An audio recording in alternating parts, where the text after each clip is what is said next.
Over the past 5 months, Otto and I have driven past the foreboding black iron gates of Dachau countless times since moving here as newlyweds. I promised myself the location wouldn't be a bad omen for our new life together, and I've done my best to avoid the sights since moving here.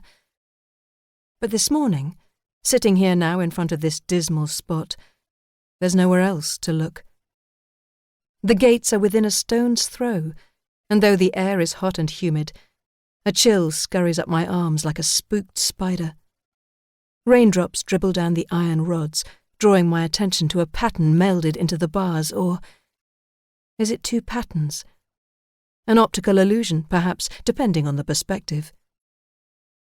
As a uniformed guard steps out from beneath the gated arch, my gaze clings to the words bent into the iron. Arbeit macht frei. Work will set you free. Will the criminals ever be released from this concentration camp? The words on the sign don't depict the amount of work necessary to be set free. A tall, hard-eyed Gestapo approaches Otto's car window and demands identification. Otto pulls out his papers and hands them over, and I can see the subtle, nervous twitch of his right eyebrow. The guard's gaze flares, likely noticing my trembling hands. "Heil Hitler," Otto says, saluting the man. "Heil Hitler," the man replies. "What is the purpose of your arrival to Dachau?" "You must be a new guard. We haven't met." "I'm Dr. Berger, working in Block 5. Dr. Dietrich has requested that my wife, Emily Berger, aid him with his work as I've been doing." I hand my identification to Otto, feeling the blood drain from my face. No matter how many times I cross paths with a man in this particular uniform, I feel like a meek mouse from the terror they emanate.